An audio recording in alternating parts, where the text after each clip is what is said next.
कोमल चिड़िया अपने खेत में गोभी की खेती किया करती थी। वो अपने खेत से गोभी को तोड़कर पक्षियों में बेचा करती थी। ऐसे चिड़िया के घर का गुजारा होता था। बिजली बहन, आज मेरे खेत में काम कुछ ज्यादा है, मेरी थोड़ी सी मदद करवा दो। नाना चिड़िया, तुम्हारे खेतों में बहुत मट्टी है। मट्टी पड़ने से मेरा ये सुंदर रंग खराब हो जाएगा। ठीक है बिजली बहन, मैं अपना काम खुद कर लेती हूँ।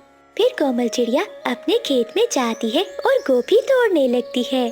कोमल चिड़िया अपने खेत में गोभी तोड़ रही थी, तभी वहाँ एक बूढ़ी फाख्ता आती है। वो देखने में कोई जादुई फाख्ता लग रही थी। चिड़िया बेटी, मैं बहुत भूखी हूँ, मेरी मदद करो। मुझे अपने खेत की एक गोभी दे दो। माँ जी, आप बैठिए, मैं आपको एक क्या दो गोभी का फूल देती हूँ। आप जी भरकर गोभी की सब्जी बनाकर खाइएगा। फिर कोमल चिड़िया बूढ़ी फाख्ता को दो गोभी के फूल तोड़कर दे देती है। बूढ़ी फाख्ता वो गोभी के फूल लेकर वहाँ से गायब हो जाती है। अरे, ये माँ जी कहाँ चली गई?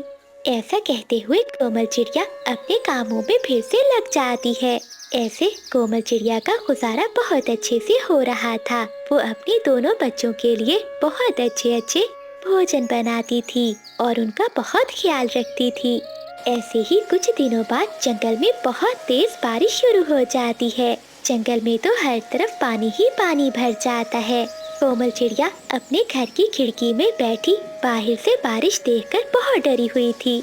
ऐ ऊपर वाले, कृपया करो हम पर। अगर बारिश ना रुकी तो मेरी गोभी की फसल खराब हो जाएगी। फिर मैं क्या करूँगी? मैं कहाँ जाऊँगी? जंगल में सारी रात बारिश बरसती रहती है। अगली सुबह जब बारिश रुक जाती है तो कोमल चिड़िया अपने खेत में जाकर देखती है तो उसका खेत पूरी तरह से पानी से भर चुका था। उसकी सारी गोभी पानी में बह चुकी थी। ये सब देखकर कोमल चिड़िया रोने लगती है। ये क्या हुआ? मैं बर्बाद हो गई। अब तो मेरे पास कोई और काम भी नहीं है। अब मैं कैसे अपने बच्चों को पालूंगी? फिर रोती हुई कोमल चिड़िया अपने घर चली जाती है। देखते ही देखते कुछ दिन बीत जाते हैं। अब तो कोमल चिड़िया के घर से राशन भी खत्म हो चुका था। मम्मा, भूख लगी है, हमें भोजन दो। बच्चे अपनी माँ से भोजन मांग रहे थे, लेकिन कोमल चिड़िया चुप बैठी थी। बच्चों, तुम दोनों घर पर ही बैठो, मैं कुछ लेकर आती हूँ। माँ चिड़िया अपने घर से निकलती है और पड़ोसन बिजली कभी के घर जाती है। बिजली बहन, मुझे थोड़ा सा भोजन दे दो, मैं बहुत मुश्किल में हूँ। मुश्किल में तुम हो, मैं नहीं। चल चल भाग यहाँ से। बिजली बहन, जब तुम्हारी तबीयत खराब थी तो मैंने तुम्हारे लिए कितना दाना भेजा था और तुम्हारा ख्याल भी रखा था। आज मुझ पर कृपा करो और मुझे थोड़ा सा भोजन दे दो। बस बस चुप कर जा, ना जाने कहाँ से आ जाते हैं गरीब पक्षी। चल चल भाग यहाँ से।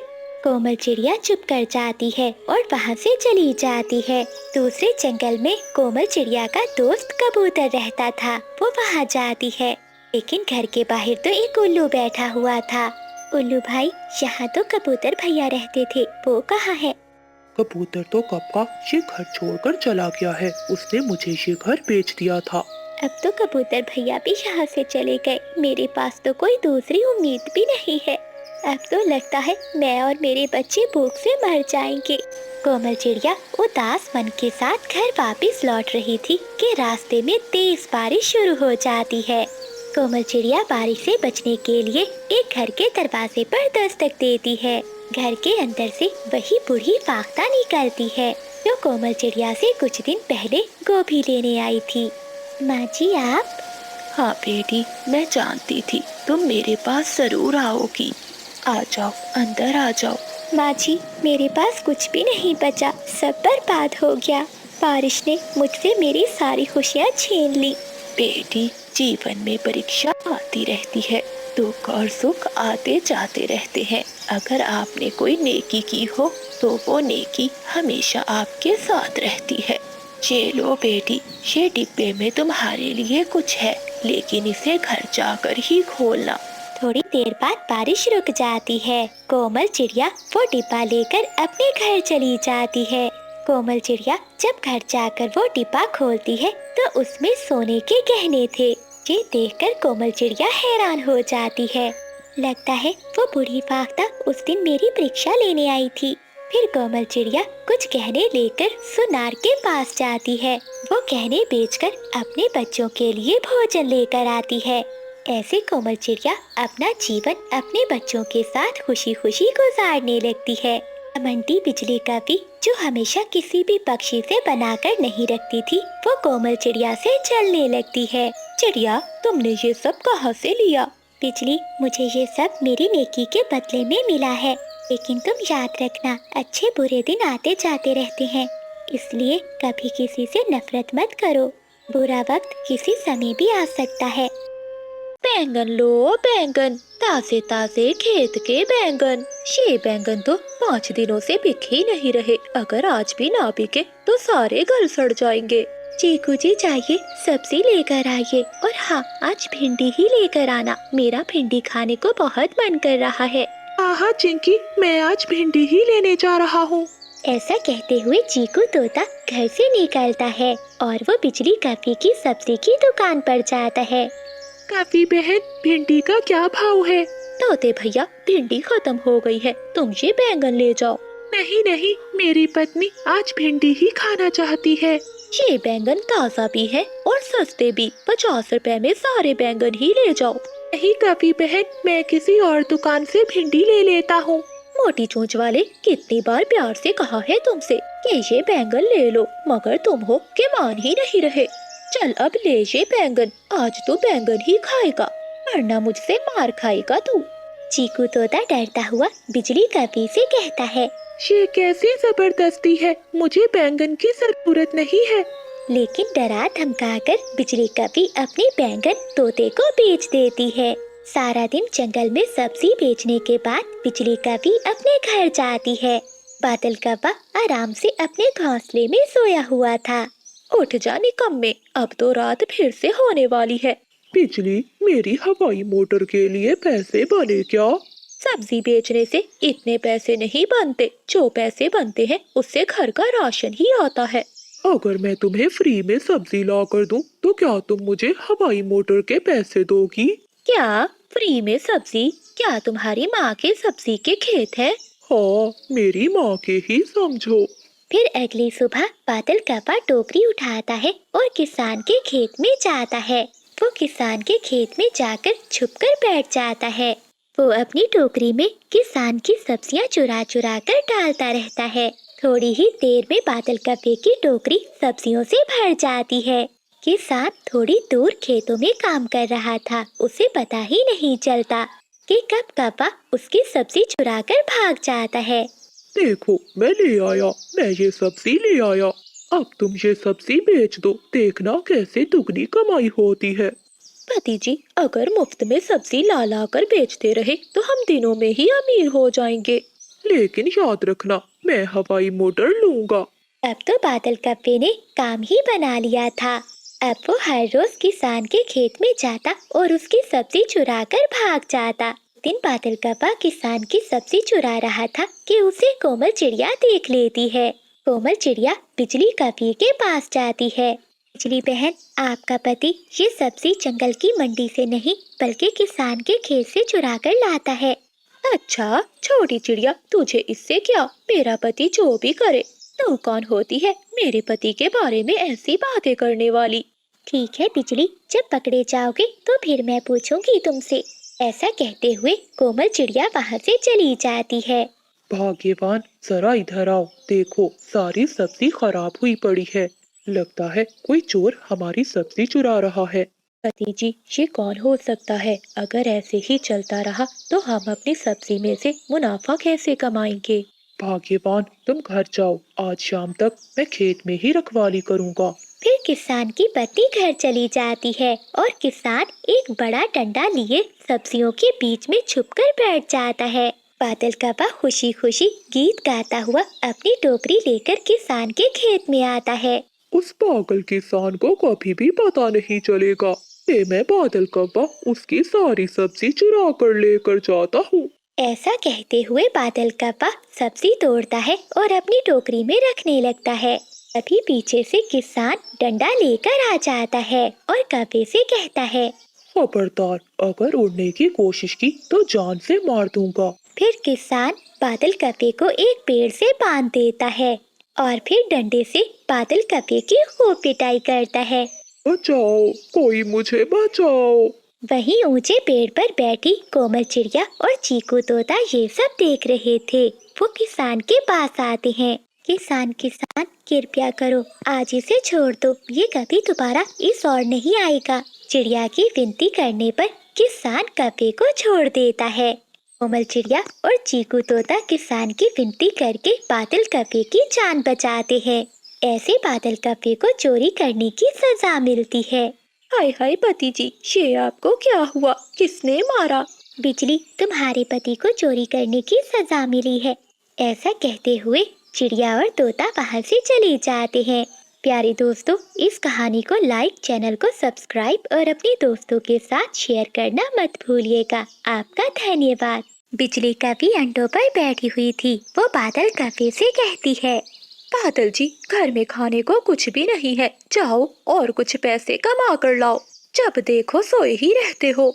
चाहता हूँ, तुमसे मेरा सोना बर्दाश्त ही नहीं होता। फिर बादल कप्पा अपना कुल्हाड़ा उठाता है और जंगल की ओर निकल जाता है।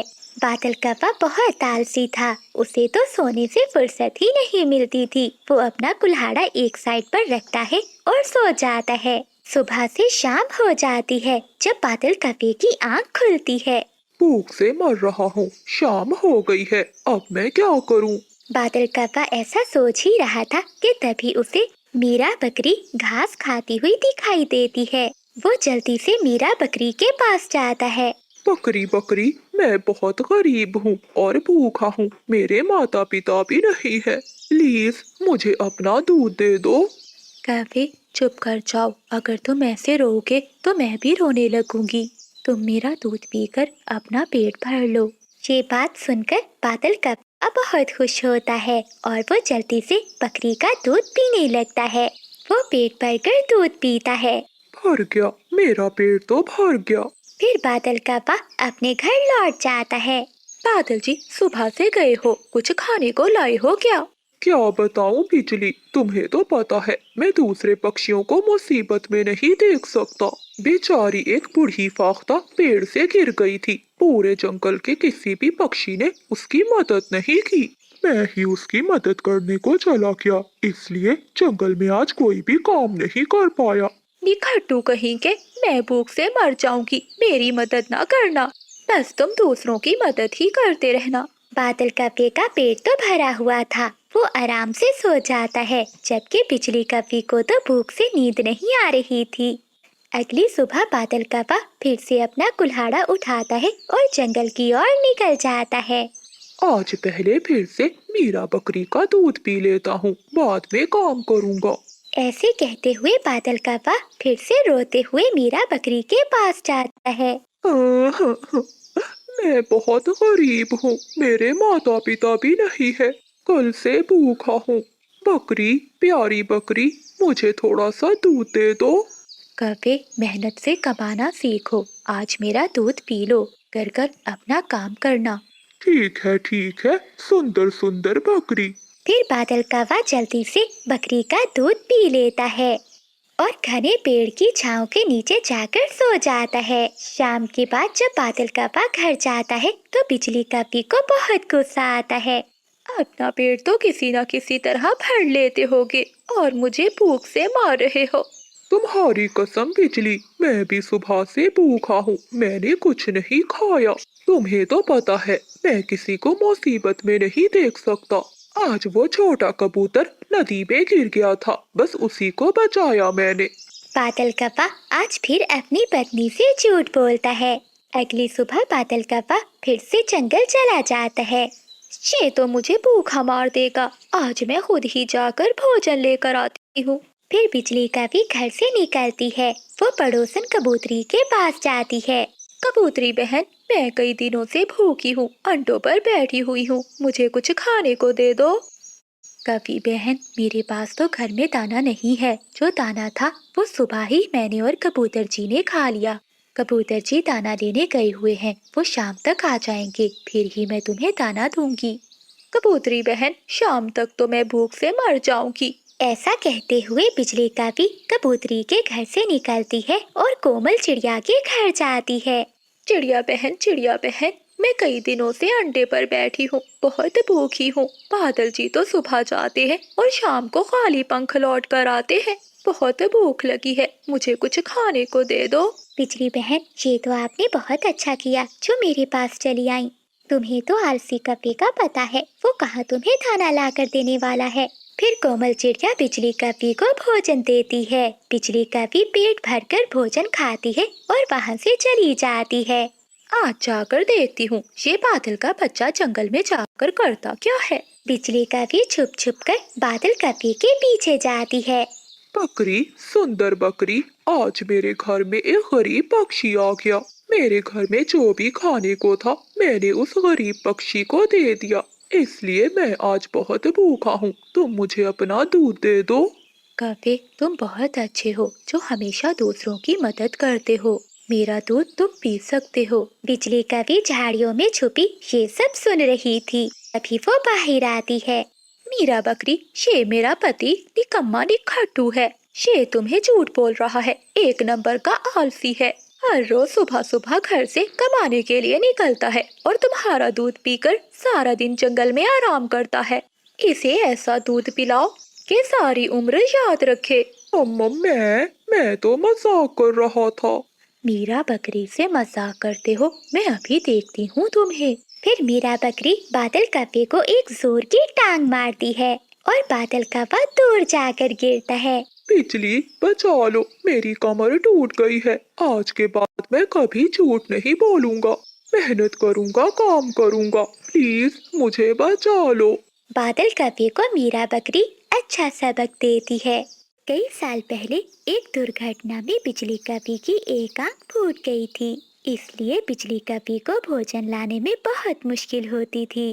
कभी वो पेड़ से टकराकर गिर जाती तो कभी दुश्मनों से बचती हुई अपनी जान बचाती। एक दिन मानो चिड़िया बिजली कपी के पास आती है। बिजली बहन, मैंने 2 अंडे दिए हैं, आप मेरे घर में आकर मेरे अंडों का ध्यान रखें।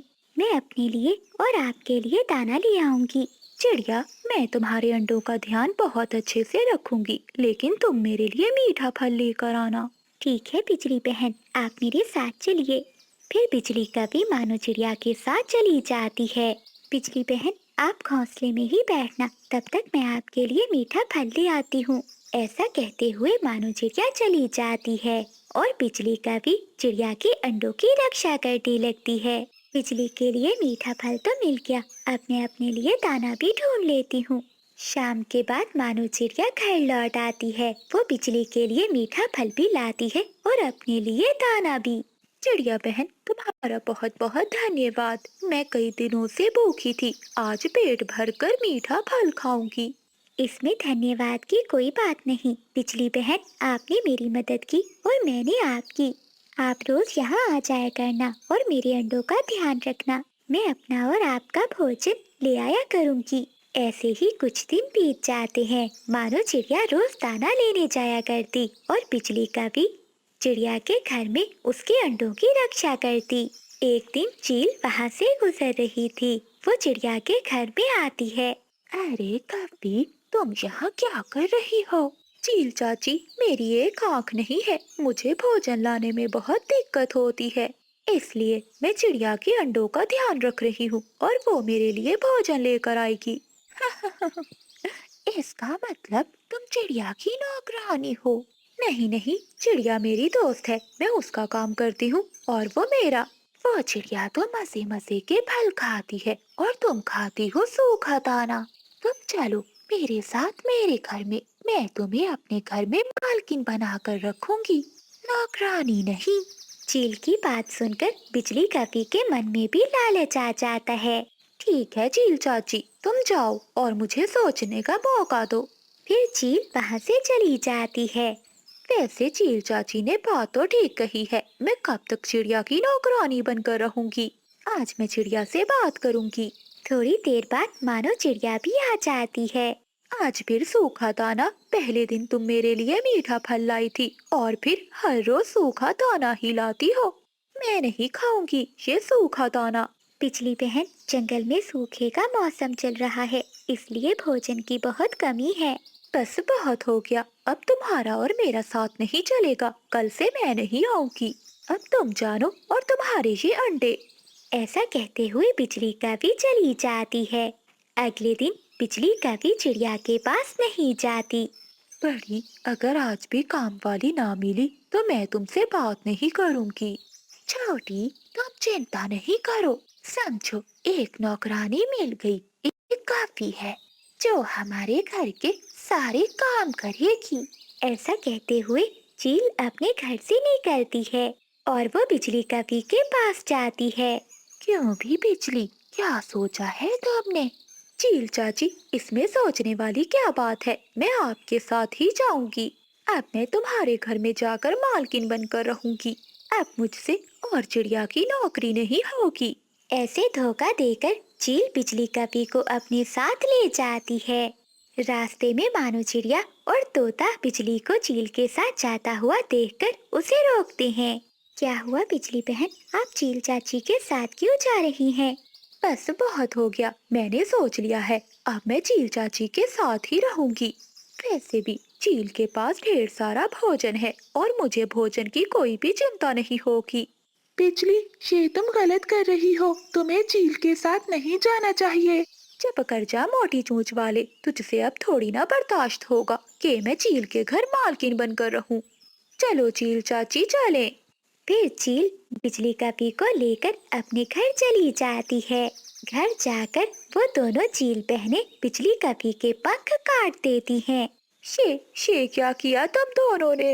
मेरे पंख क्यों काट दिए? ताकि काली काफी दौड़ कर कहीं जा ना सके और मेरे घर में हमेशा काम करती रहे।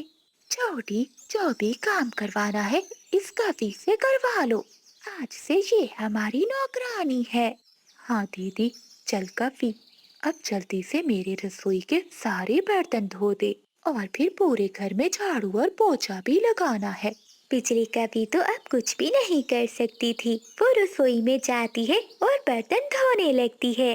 वो अब कुछ भी नहीं कर सकती थी क्योंकि उसने बहुत अच्छी दोस्त को खो दिया था और अब वो हमेशा हमेशा के लिए चील बहनों की नौकरानी बन गई थी। माँ, क्या मैं अपने दोस्त जुगनू को भी साथ ले जाऊं? नहीं बबलू बेटा, वो छोटा कौवा बहुत शरारती है, आपकी नानू को बहुत तंग करेगा। नहीं मम्मा, जुगनू इतना भी शरारती नहीं है, वो दोस्त है मेरा।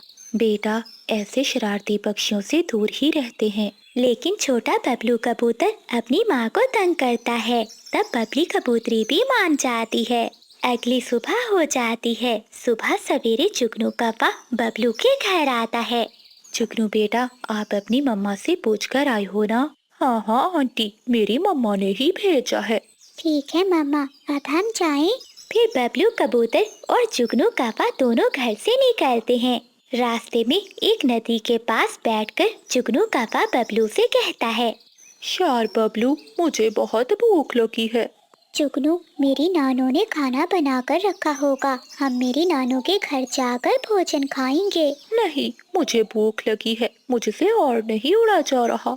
तो ठीक है जुगनू, ये मिठाई मेरी मम्मा ने नानू के लिए दी थी, तुम इसमें से कुछ खा लो। ऐसा कहते हुए बबलू मिठाई का डब्बा खोलता है और उसमें से थोड़ी सी मिठाई जुगनू कौवे को दे देता है। जुगनू जल्दी से वो मिठाई खा लेता है। बहुत स्वादिष्ट है ये मिठाई। अब चलो जुगनू, शाम होने से पहले पहले हमें नानू के घर पहुंचना है। वो दोनों दोस्त फिर से उड़ते हैं। रास्ते में एक जगह पर मेला लगा हुआ था। जुगनू कौवा वहाँ रुक जाता है। जुगनू, चलो, इतना समय नहीं है। नहीं बबलू, पहले मैं झूले लूंगा। जुगनू, अगर रात हो गई तो हमें बहुत मुश्किल होगी। लेकिन जुगनू कौवा बबलू की एक बात भी नहीं सुनता और वो एक झूले पर बैठकर झूले लेने लगता है। ऐसे ही उन्हें रात हो जाती है। जुगनू, मेरी मम्मा ने ठीक ही कहा था कि मैं तुम्हें अपने साथ ना लेकर जाऊं। देखो, अब तुम्हारी वजह से हमें रात हो गई है। अच्छा, मैं भी तो तुम्हें अपनी नानू के घर लेकर गया था। लेकिन मैंने तुम्हें रास्ते में तंग नहीं किया था जैसे तुम मुझे कर रहे हो। रात के अंधेरे में वो दोनों दोस्त उड़ते हुए बहुत डर रहे थे और फिर वो दोनों दोस्त बबलू की नानू के घर पहुंच जाते हैं।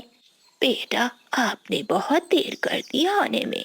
हाँ नानू, रास्ते में हम रुके थे इसलिए देर हो गई। फिर बबलू की नानू उन्हें खाने के लिए भोजन देती है। भोजन खाकर वो दोनों सो जाते हैं। अगली सुबह हो जाती है। नानू नानू, चलो जंगल से लकड़ियाँ लेने जाते हैं।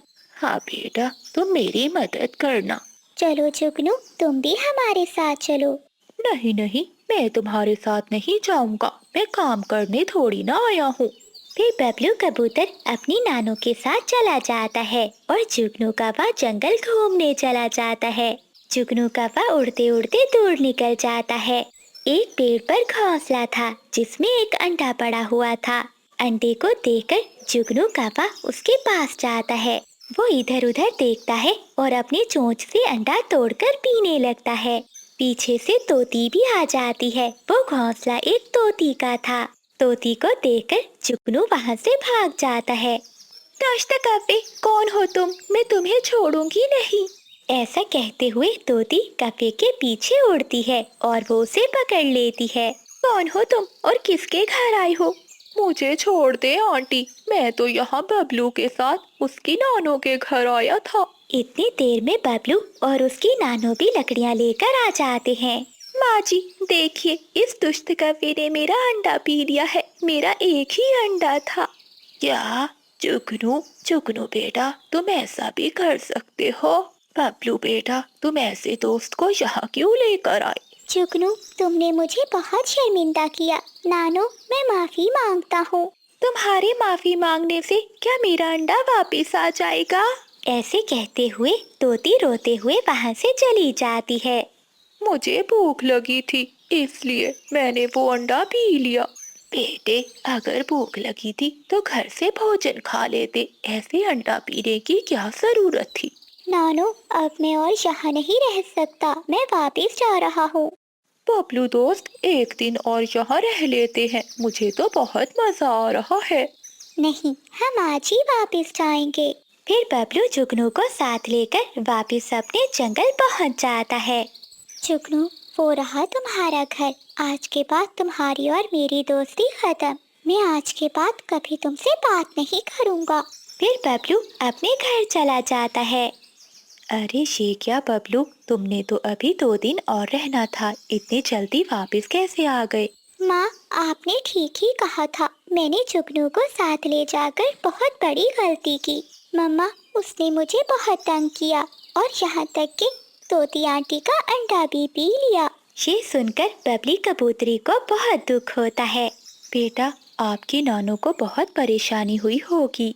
हाँ मम्मा, मैंने फैसला कर लिया है। आज के बाद मैं जुगनू को कहीं भी नहीं लेकर जाऊंगा। हाँ बेटा, इसीलिए तो कहते हैं हमेशा बड़ों की बात माननी चाहिए। बिजली कौवी और बादल कौवा नदी के किनारे एक बड़े पेड़ के नीचे लेटे हुए आपस में बातें कर रहे थे।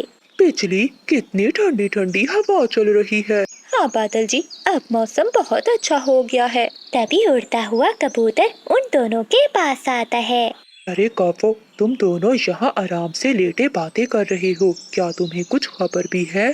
क्या बात है गंदी आँखों वाले, क्या तुम्हें तमीज नहीं है आने की? ऐसे ही आकर हमारे सरों पर बैठ जाते हो।